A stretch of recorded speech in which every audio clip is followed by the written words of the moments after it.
It's debate night, but we're not in Milwaukee.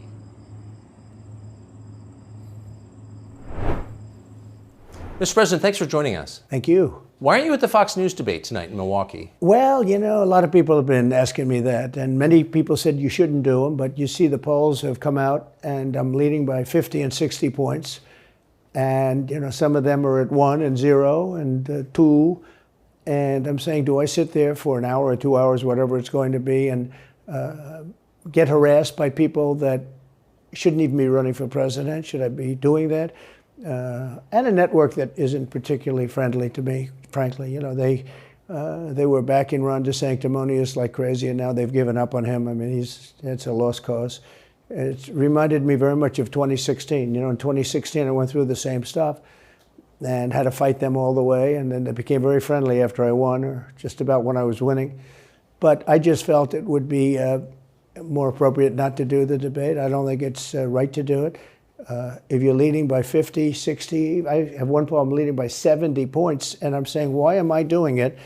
And I'm going to have 8 people, 10 people, whoever made the debate, I don't know how many it is, but I'm going to have all these people screaming at me, shouting questions at me, all of which I love answering, I love doing, but it doesn't make sense to do them. So I've taken a pass, as you probably noticed. Well, I did. I'm grateful that you did. It's interesting, though, because you spent a lot of your career in television. Yeah. You had a top show in television on NBC. But you don't feel the need now running for president to do television, obviously. Do you think television is declining? Well, according to a poll that I guess we just saw, it just came out where it's down like 30, 35%, but I think they were referring to cable. I think cable's down because it's lost credibility. MSNBC, or as they say, MSDNC, is so bad. It's so wrong what they write and what they do and what they say. It's, you know, it's fake news, as I said. I think I came up with that term. I hope I did, because it's a good one. It's not tough enough anymore. It's corrupt news. You know, really what you do is call it corrupt news, but somehow that doesn't play as nicely. But it is corrupt news. So you have MSNBC and you have CNN, who's absolutely doing no ratings at all. I mean, they're dead. But they're doing none because they don't have credibility. They really don't have credibility. Fox is way down, as you know. And the good old days are long ago. I will say this, it could come back, but they just don't have a lot of credibility. Tucker, you know that perhaps better than anybody. I think it was a terrible move getting rid of you. You were #1 on television, and all of a sudden we're doing this interview, but we'll get bigger ratings using this crazy forum that you're using than probably the debate or competition. When you say there are people on stage who shouldn't be running for president, who do you mean? Well, I don't want to really use names, but it wouldn't matter too much. A guy like, I call him Ada Hutchinson. It's Asa, but I call him Ada. Why do you call him Ada? You know, I could tell you, but I don't want to get myself in a little trouble. But he's weak and pathetic, and he was, I never understood the guy, never knew him. He was the governor of Arkansas, not a very popular guy. I don't know how but that state is such a great state. The people are so incredible in that state, and they love me and I love them. How does this guy get elected governor of Arkansas? But he's nasty always, and has been. A guy like Chris Christie, the guy left with a 8%, think of it, 8% approval rating in New Jersey. Now he's running for president. And he runs solely on the basis, oh, let's get Trump. He's like a savage maniac. He's like a lunatic. And that's all he talks about. His poll numbers are very, very low. He's about 2%. What's he like? You know him well. No, I've been friendly with him over the years, but I couldn't give him a job because I just never trusted him very much. I was just never one of his people that really trusted him. I never gave him the job. And that's one of the reasons he feels so hurt and so betrayed. And I understand that. I really do. I understand it. But I never gave him. You know, he wanted to be different things. He was looking at different elements of the administration, and we decided. I didn't want to do it, and now I'm glad I did, because you see. But you know, we had some great people. I had great people. We'll have even better people if we do this, because now I know Washington. Before I didn't know Washington, but guys like Bill Barr were terrible. I mean, they were, I would say, Bushies. I say that with respect to the Bush family, but they were Bushies, and it doesn't work out for us. It was clear, this is kind of far afield, but it was just interesting. I read Barr's account of his time. He wrote a book about it, right? His autobiography. And in it, he lies about Jeffrey Epstein's death, clearly lies. Do you think Epstein killed himself sincerely? I don't know. I will say that, he was a fixture in Palm Beach. Yeah. I don't know what Barr said about it either. I have no idea what he said. What did he say? He killed himself, probably? He said he killed himself and that they were going to do this investigation. They never did the investigation. It's never been public. Well, and they hid it. And why are they doing that? And clearly Barr knew. But why would Bill Barr be covering up the death of Jeffrey Epstein? Bill Barr didn't do an investigation on the election fraud either, okay? He said he did, and he pretended he did, but he didn't. McSwain, the U.S. attorney in Pennsylvania, Philadelphia, said Barr just wouldn't let him do it. It was crazy. Barr became so petrified, so frightened of being impeached. They were going to impeach him. I don't know if you remember it. Yeah. It's not a big moment in history. But they said, we're going to impeach. They play a much rougher game, the left, the lunatics. And they were going to impeach Bill Barr, and he was petrified. Now, how do you not get impeached? Don't do any of this stuff. But he didn't do the job there. I don't know what he did with Epstein, but possibly he didn't. Do you think it's possible that Epstein was killed? Oh, sure, it's possible. I mean, I don't really believe. I think he probably committed suicide. He had a life with, beautiful homes and beautiful everything, and he all of a sudden he's incarcerated and not doing very well. I would say that he did, but there are those people. There are many people. I think you're one of them, right? But a lot of people think that he was killed. He knew a lot on a lot of people. He was killed. You think so? I think the closer you look, I'm not a conspiracy person at all. I believe everything I hear. But yeah, the closer you look into it, I mean, the Attorney General of the United States, your Attorney General, clearly lied about the Epstein death. Yeah, and he was. Why? He was certainly. It wasn't well done. They had no cameras. They had no anything. Everybody was sleeping, and a case could be made. Look, I'm not going to get involved in it, but I can tell you, a case could be made either way. But it certainly wasn't the most well-run place. So the reason I'm asking you is I'm looking at the trajectory since 2015 when you got into politics, for real, and then won. It started with protests against you, massive protests, right. Organized protests by the left, and then it moved to impeachment twice, right? And now indictment. I mean, the next stage is violence. Are you worried that they're going to try and kill you? Why wouldn't they try and kill you, honestly? They're savage animals. They are people that are sick, really sick. You have great people in the Democrat Party. You have great people that are Democrats. Most of the people in our country are fantastic, and I'm representing everybody. I'm not just Republicans or conservatives. Right. I represent everybody. I'm the president of everybody. But I've seen what they do. I've seen the lengths that they go to. When they make up the Russia, when that's exposed and they go down, and Barr should have gone after them, and other people should have gone after. And they did very late, because the Durham report came out. It was fairly good. It could have been a lot tougher, I guess, but it was fairly good. But it explained how corrupt it was. I'll tell you who did a great job was the Inspector General Horowitz. He did a phenomenal report. You didn't have to go to Durham. He did it on Comey and on, I guess, McCabe and some others, and it was a vicious, it was basically a true report, how bad they are.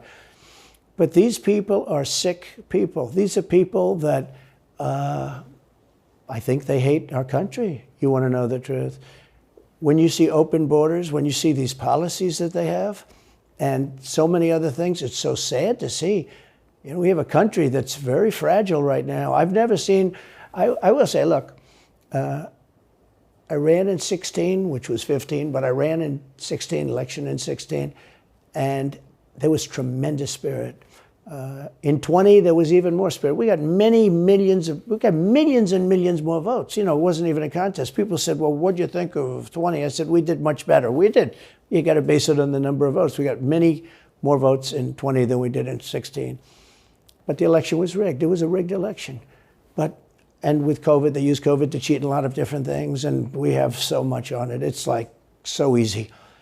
But we had judges that didn't want to look. We had people didn't want to get involved. They called you, he's a conspiracy theorist if you say anything about the election. But I have never seen spirit like there is right now. Even coming down here, just the people on the road that are just absolutely going crazy. And the reason is, I think they like me, and I know they love my policies. I hope they like me too. A lot of people say they don't like me, but they like my policies. I think they like me. But I have never seen spirit like it is right now. And the reason is because crooked Joe Biden is so bad. He's the worst president in the history of our country. I don't think he's going to make it to the gate, but you never know. But he's a corrupt person, so corrupt that I took the name off Hillary. I don't do two people at one time. I took the crooked Hillary and I retired the name. That was a good day for her. I bet she was very happy. And I used it for Joe because it's crooked Joe.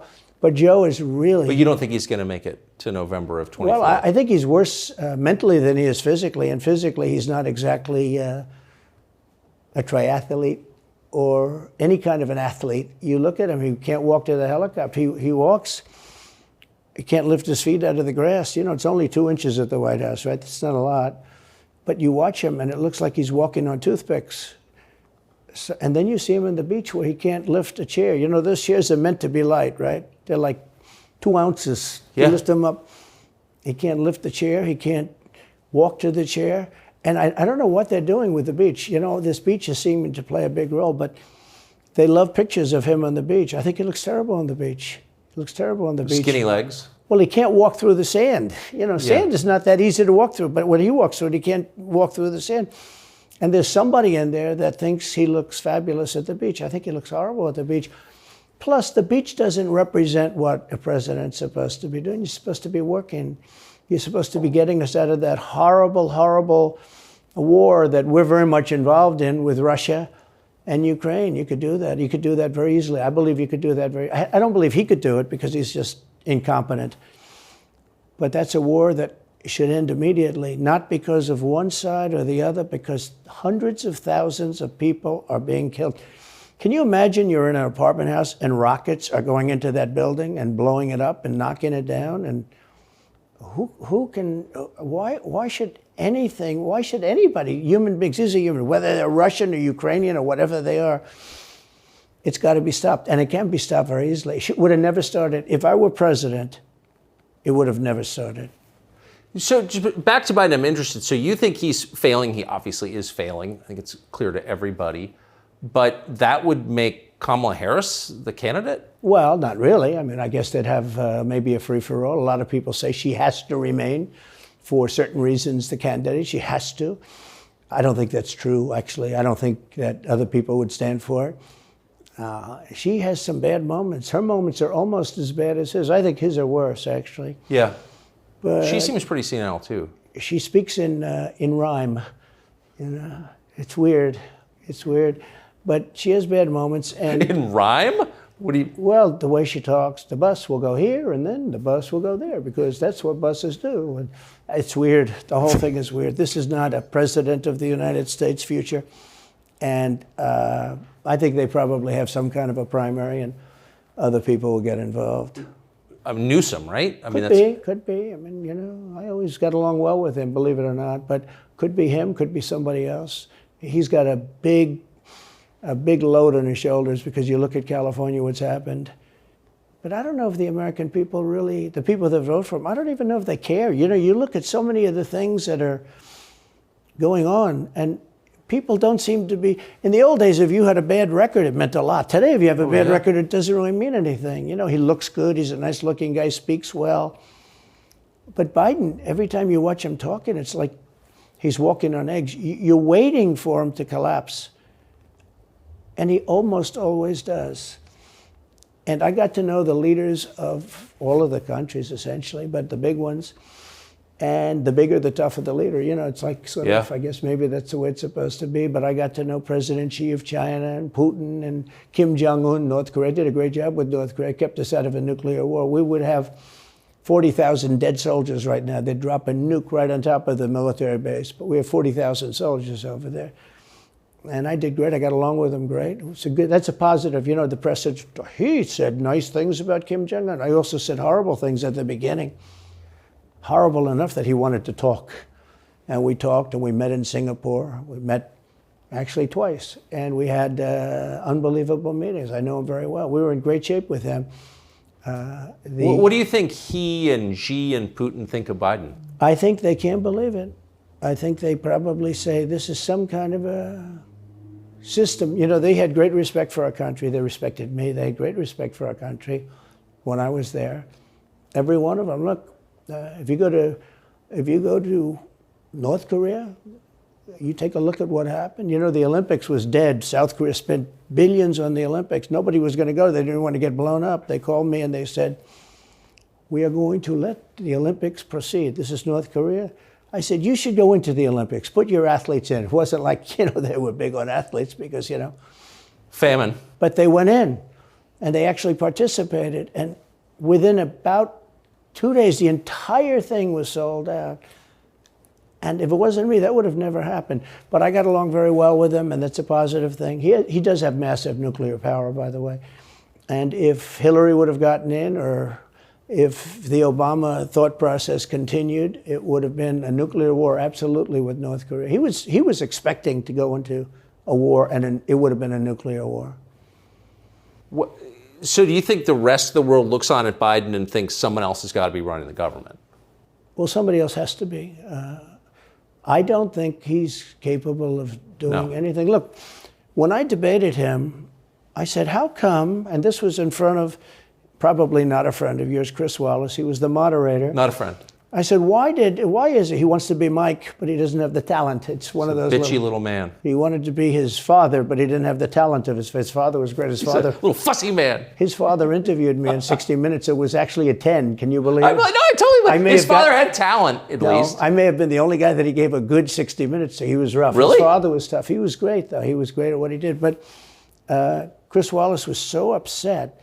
He was guarding this guy who wouldn't do a show, by the way. You know, he wouldn't do. I figured I didn't mind Chris Wallace because Biden wouldn't do a show. And it was very obvious. You know, he kept asking him and asking, but he wouldn't do the show. So I figured he's got to like me. But he came from a different planet. But remember when I asked the question, why is it that the mayor of Moscow's wife is allowed to give you $3.5 million? Don't forget, that was brought up. Now it's brought up all the time, but that was brought up by me long before anyone ever heard of it. I said, the mayor of Moscow's wife giving you $3.5 million. What did you do to deserve $3.5 million? To Biden. And Chris Wallace said, this has nothing to do with the debate. I mean, he got in the way of the question. No, it was crazy. And I said, well, wait a minute. He got $3.5 million from the mayor of Moscow's wife.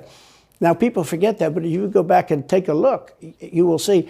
And Chris Wallace didn't want me to ask that question. I said, I think it's a very appropriate question. It turned out to be much more appropriate than people thought. Amazing. So do you have a preference in, assuming you're the Republican nominee and all goes as you plan it to go, do you have a preference in who you run against? In many ways, I'd love to run against him because his record's so bad. You know, it's still horrible when you look at inflation and everything else, but others also have very bad records. I mean, California's a bad record, so, you know, should it be Gavin or should it be somebody else? When I look at San Francisco, what's happened to that incredible city? That was one of the greatest cities in the world just a short while ago, and now it's very sad when you look at it. Los Angeles, every city practically, all the Democrat-run cities. You know, Republican-run cities are doing very nicely because they arrest people when you have crimes, and they don't go after political candidates because they think it's good. You know, I mean, it's like been amazing. My poll numbers are the highest I've ever had, but because people understand it. Can I just ask you, that gets back to my original question. So if the protest didn't work, you got elected anyway. Yeah. Impeachment didn't work twice, obviously. Indictment is not working. Your poll numbers go up. When they raided Mar-a-Lago in August of last year, your numbers went up. They can indict you 20 times and you're not gonna lose the Republican primary because of that. Well, so it makes it look even more ridiculous. I mean, the 4 indictments, and maybe there'll be more. I don't know. These people are crazy. But they're counterproductive. So if you chart it out, it's an escalation, is what I'm saying. Yeah. So what's next? After, you know, try to put you in prison for the rest of your life, that's not working. So, like, don't they have to kill you now? I think the people of our country don't get enough credit for how smart they are. And I'm not sure I would have said this 10 years ago, but they get it. You know, they really get it. When somebody gets indicted, your poll numbers go down. When somebody gets indicted, you announce, ladies and gentlemen, I'll be leaving to spend time with my family and to fight for the rest of my life on this stuff. But you're out of politics. I got indicted 4 times. All trivia, nonsense, bullshit. It's all bullshit. It's horrible when you look and you look at what they're doing.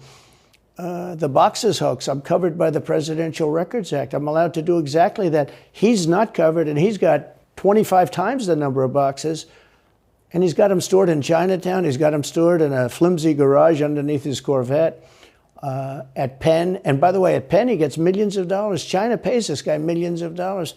See, I think he's the most corrupt president we've ever had. And he also has the distinction of being the most incompetent. And I believe both. I mean, he's both incompetent and corrupt. So and who is I running the actually government? believe he's compromised because China knows so much about him. They know where the money comes from. They know where it is, who paid it, and they probably paid it. Well, they do pay Penn, and he gets $1 million. I think he takes $999,000 because keeps it a little bit under $1 million, like by $1. But he, in many ways, is a Manchurian candidate. We have a Manchurian candidate, and he's afraid to tell Russia to get out of Cuba. He's afraid to tell China to get out of Cuba. He's afraid. China now is building, think of this, China is building military installations in Cuba. The Cuban population of Miami is not too happy because they're never going to be able to go back. And you don't even hear about it. And the worst culprit is the press, the media, because normally, when I first heard that China's building installations in Cuba, and installations means military installations, okay, they said just some communication. They did that on the islands with Japan. They took the island, they started this massive construction, and they told everybody, including the Japanese have to be very careful. They told everybody that this is a housing development. They're going to build a housing development. And I said, how come the runway is 20,000 feet long? Private jets need 4,000 feet. They don't need 20,000 feet. The big ones need 20,000 feet. They don't even need 20. And I looked at the runway. I said, that's the largest runway ever built, both in width and length, for housing development. There's nobody that has a plane that big that you would have a runway that's Why is for China testing. allowed to conduct imperialism in our hemisphere? Well, yeah, and it's far beyond Cuba. It's all over South America. Yeah, in the Caribbean. So we built a thing called the Panama Canal. We lost 35,000 people to the mosquito, malaria. Yeah. We lost 35,000 people building. We lost 35,000 people because of the mosquito. Vicious. They had to build under nets. It was one of the true great wonders of the world. As he said, one of the 9 wonders of the world. No, it was one of the 7. It happened a little while ago, It says 9 wonders of the world. You could make 9 wonders. He would have been better off if he stuck with the 9 and just said, yeah, I think it's 9. But this is one of the true 7 wonders of the world. And you take a look at the Panama Canal. It was such an incredible engineering marvel. We sold it under Jimmy Carter. We sold it to Panama for $1. The following day, they quadrupled the amount of money that ships had to pay to get across. They didn't lose one ship. And now they've made it much bigger, and now they've widened it. They've doubled it, right? They've more than doubled it. And it's one of the most profitable things. Any time it's just incredible, right? We gave it away for $1. China now controls it. They actually control the Panama Canal. They run it, they control it. And we shouldn't let that happen. And we can't let China be in Cuba. And they'll get out. If I'm president, they'll get out. Because I had a very good relationship with President Xi, but he respected this country, he respected me. And he'll get out. And we can't let them run the Panama Canal. We built the Panama Canal. Should have never been given to Panama. We should have had it. But we gave it for $1. Think of it. They quadrupled. In one day, they lifted the fees, which are, pretty big, for these massive ships to go through, right? Rather than going around the Cape and through all the tremendous storms, such beauty, it's beautiful stuff. But you didn't want to get caught in those storms. Those were storms that wiped out the biggest ships. And we go through the Panama Canal, we built it, and we gave it away for $1. Think of that, how stupid are we? We have done the stupidest things in this country. And now we have a president that can't put 2 sentences together, can't speak, can't walk, can't talk. I don't think he gets to the starting gate, but these people do miracles. I mean, he ran out of his basement, and you got away with that one because of COVID, so he sort of got away with it. They cheated on the election. But you have people that are very smart, but they're fascists and they're radical left lunatics, and they're destroying our country with the all-electric cars and the windmills all over the place, which, by the way, don't work, and they're all, most of them made in China. For the most part, they're made in China. Germany a little bit, but China. But you look at what's happening to our country, even no voter ID. I mean, why don't they want voter ID? There's only one reason they don't want voter ID, because they want to cheat. I mean, who doesn't want, the Democrat convention, the last one, they had voter ID that was this big. It looked like a prison card, this big on their chest. You walked in, they had your picture, your this, your fingerprint, they had everything. The most incredible voter ID I've ever seen. That was to get into the Democrat National Convention.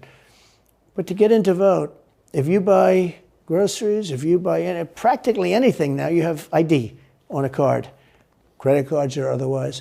But don't you think it's racist to have to show your ID? Well, they probably say that. They use anything not to show ID, because voter ID is pretty simple. And we could go back, and we should go back to all paper ballots, voter ID, same-day voting. France did it. France had mail-in ballots, and it was terrible. Anytime you have mail-in ballots, you're going to have massive cheating on your elections. Anytime, but not just the presidential election. Anytime you have... Isn't that the whole point of them? Yeah. So you can cheat? Oh, yeah, sure. It's the whole point. That's their whole point. They want to cheat, yeah. They have to cheat, because their policies are so bad that if they didn't cheat, they couldn't get elected. Who wants open borders? Who wants high taxes? Who wants high interest rates? Who wants to not be able to use a gas stove?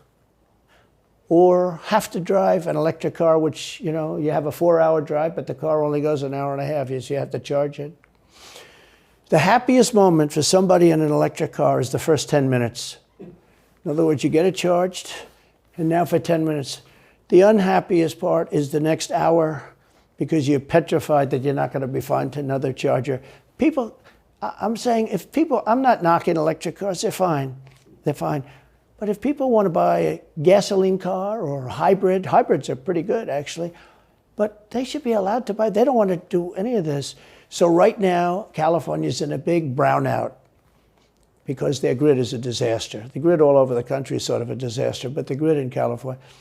And yet, they want to have, in a very short period of time, millions and millions of cars going off that grid, essentially. It doesn't work. So plug your car into a grid that's failing. You should be able to buy an electric car. Electric cars could be fine if you drive short distances and you want to have, whatever, and you have plug-ins everywhere you go. They could be fine. But you got to have gasoline cars. You got to have everything. Let people buy everything. Now the new thing is your heating systems in the house. They don't want you to have a modern day heating system. They want you to use a heating system that will cost you at least $10,000 to buy and won't work very well. None of the stuff works as well. One of the things I did with EPA is you have states, many states, most of the states have so much water. It comes out of heaven, right? The water pours down and you have it. It's there. It's got to go wherever it goes, into the oceans, whatever. It's not like a big problem. Now, in some states, they have a problem. You have some desert areas and all, and for that, it's okay. But they have sinks where no water comes out. You turn it on, no water comes out.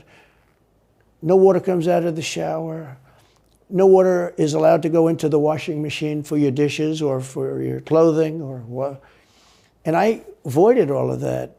Wait, they have sinks where no water comes out? Sure, you have restrictors. When I say no water, very little water. You want to wash your hands, right? Yeah. And you've seen this, and you turn on the sink and it's very little. Or you want to wash your beautiful hair, right? And you're standing under a shower.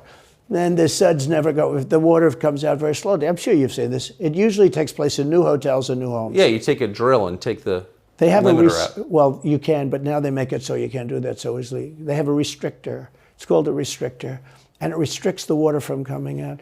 So I ended all of that, and you have to see these. They let the water come out. You know what people do? They wash their hands like 5 times longer, or in the washing machine, they'll press for their. Let's say the dishwasher, they'll press it, then they'll press it about 7 or 8 times. Yeah. They'll end up using more water, and it still won't be very good. I met with the head of Whirlpool. They were practically going out of business during my administration, and they said to me, from Ohio, incredible, great state, I love Ohio, and they were really doing badly because people were dumping washing machines all over, mostly from South Korea, but also from China. And he was explaining it's just a terrible situation. I said, let me ask you, how's the quality? He says, we're better, but they are good enough quality. But, of course he's going to say that. But, they are better. He said, but they don't allow us. They're dumping these machines. They're cutting us in half. They're killing us. And on top of it, the government won't let us use water in our machines. I mean, he shows me like a quarter of a bottle of water. That's supposed to be washing clothing. And I freed it all up, and I put tariffs on these countries that were selling and the machines coming into the country. And that company went from all the washing machine companies, they make washing machines, they make dryers, they make all of the different machines that do this kind of work, including dishwashers.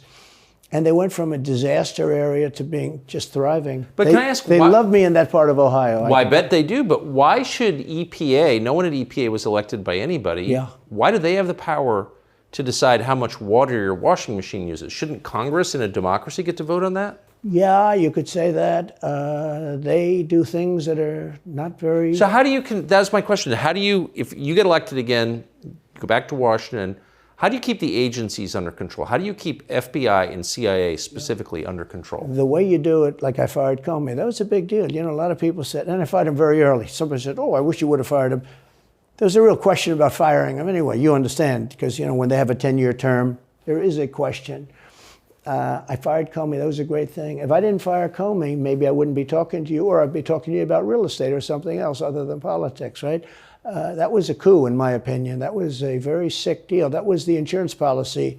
You remember the insurance policy? Oh, she's going to win, darling. She's going to win. But just in case she doesn't, we have an insurance policy. And insurance policy was what they were doing. And we caught them with that. That was a very important tweet or whatever it was, text. It was a big deal. That was a big deal. The insurance policy. She's going to win 100 million to 1. That's not good odds. At least they gave me one, right? 100 million to 1.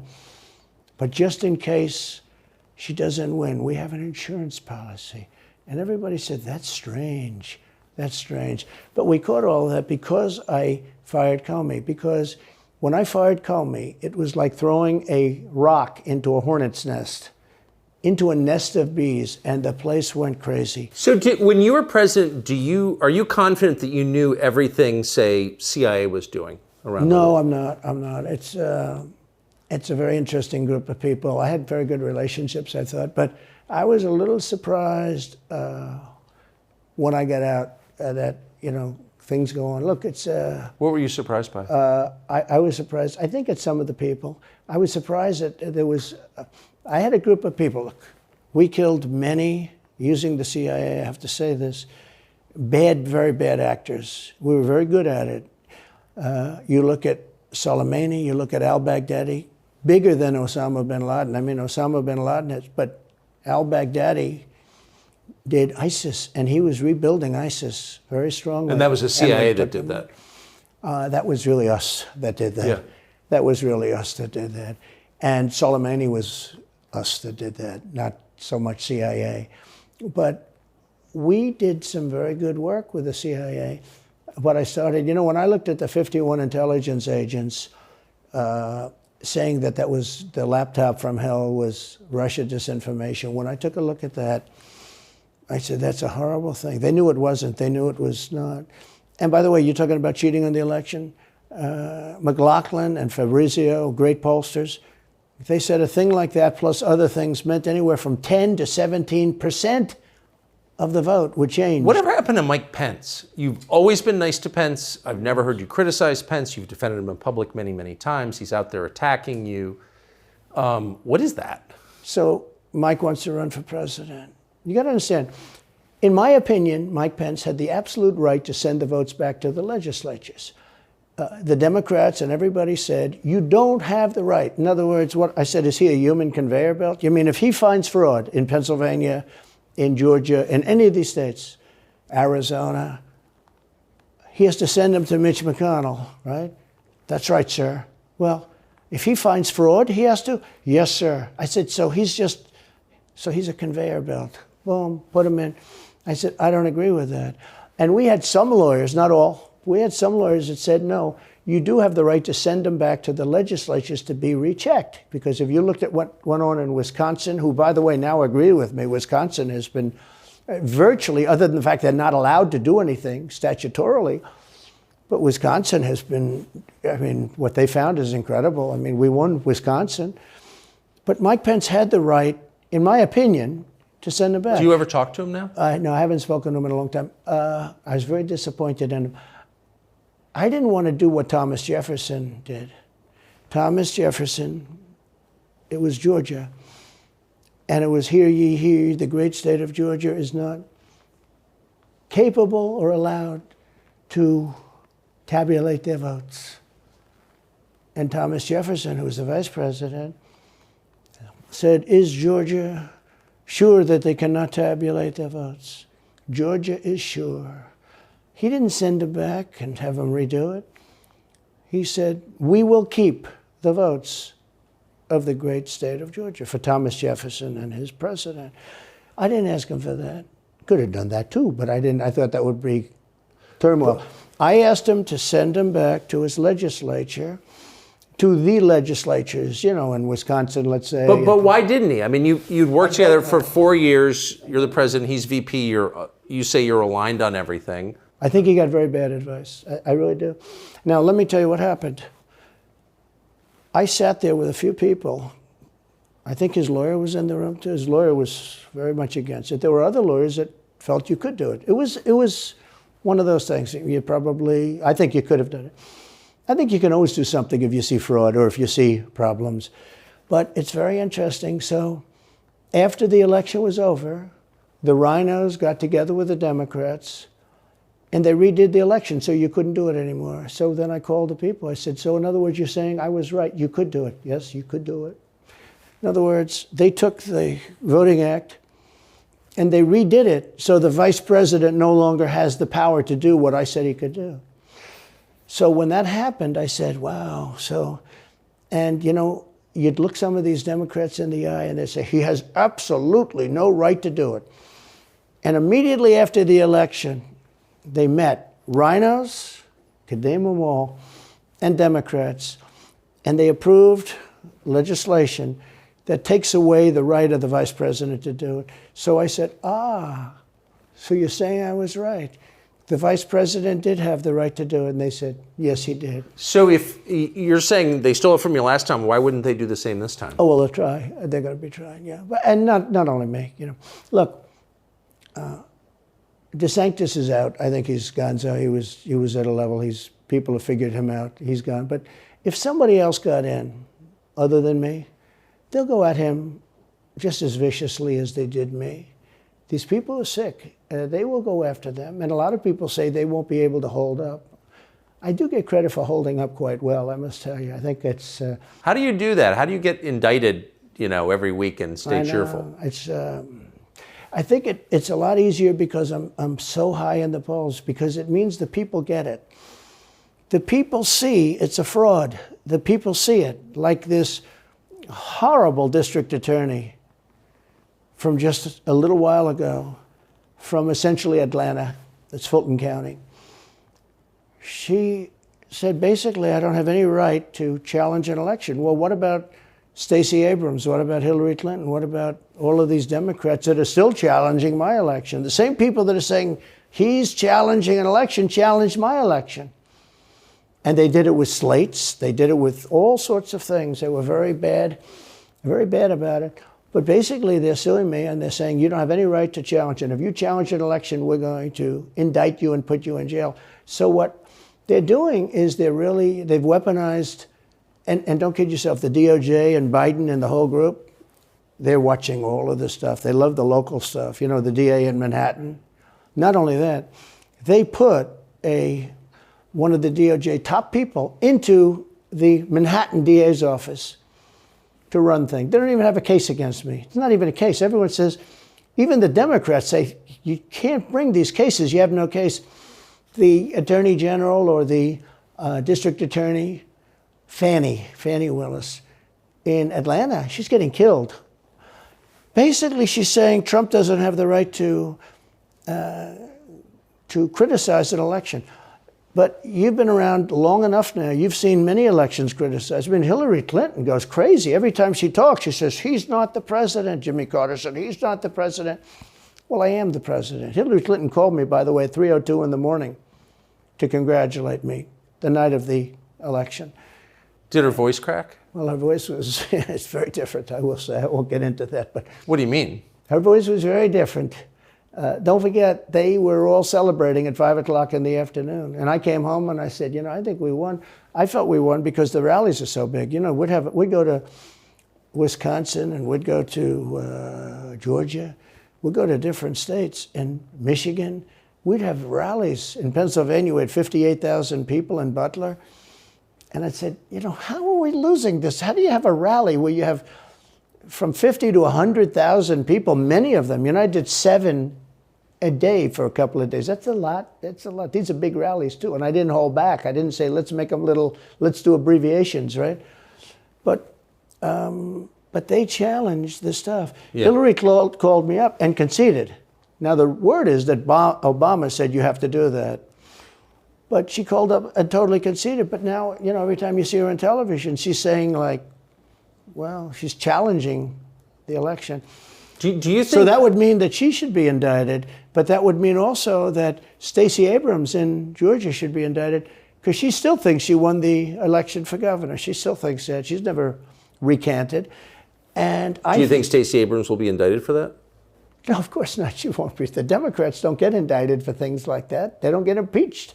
No, it's a different thing. With that being said, yes, I had great support when they did impeachment hoax #1 and impeachment hoax #2. Jim Jordan, the House was fantastic. And actually the Senate was very good for me, other than, you know, Mitch McConnell. I think if he had, it's too bad I endorsed him. He was begging, he was going to lose that race, and I endorsed him, and he ended up winning the race because of my endorsement. He was down, he was going to lose to Amy McGrath. She was $90 million in cash, all set to go. She was leading by 3, he was going down. I did him a favor, and then 3-4 months later, he really wanted to impeach me. He's a bad guy. But if you look at what's going on politically, it's so interesting. The level of loyalty is different in politics than it is in normal life, I will say. With that being said, I've had great loyalty also. But the House was fantastic. The Senate was very good. You know, they overrode Mitch McConnell. Mitch McConnell, in my opinion, was trying to get senators to impeach me, especially for the second one. And on the first one, he acted very, very slow. He should have gone much faster. But Mitch McConnell wanted to, and the senators went up to him, guys that are subservient to him because he gives money. You know, he gives them money. He gives them a lot of money. He raises some money and he gives it to them, and therefore they do what he said. That's the only form of leadership he's got. So last question, if you're elected president again, what's your number one priority? When you ran last time, you said, I will build a wall. This time, your bottom line top promise to the country. So you can do numerous things at the same time. Of course. But let's say number one is a border, and taking hundreds of thousands of criminals that have been allowed into our country and getting them out and bringing them back to their country, Guatemala. By the way, not only the 4 countries that we think of as neighbors, all over the world. Last month, we had 149 countries represented. Think of it. We had 149 countries represented, Tucker, from places that many people never even heard of, coming into our country. And they're coming in from mental institutions, and they're coming in from prisons. They're emptying out their prisons all over South America. They're emptying out their mental institutions. Terrorists are pouring into our country. We have no idea. I had the strongest border in the history of our country, and I built almost 500 miles of wall. You know, they like to say, oh, was it less? No, I built 500 miles. In fact, if you check with the authorities on the border, we built almost 500 miles of wall, and I had another 200 that I was going to build. You know, it's like water, it seeks. And we're going to build another 200. We built it. It was all set to go. All they had to do was install it. It would have taken 3 weeks. And that's when I found out. I said, I think these people actually want open borders. The first thing I would do would be I would seal up the border good and tight, except for people that want to come in legally. Do you think we're moving towards civil war? There's tremendous passion and there's tremendous love. You know, January 6th was a very interesting day because they don't report it properly. I believe it was the largest crowd I've ever spoken before. And you know some of the crowds I've spoken before. And like July 4th on the mall, I think they had 1 million people there.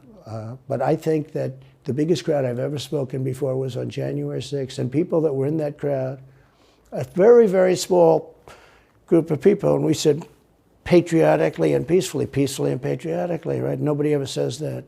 Go peacefully and patriotically. But people that were in that crowd that day, very small group of people went down there, and then there are a lot of scenarios that we can talk about. But people in that crowd said it was the most beautiful day they've ever experienced. There was love in that crowd. There was love and unity. I have never seen such spirit and such passion and such love.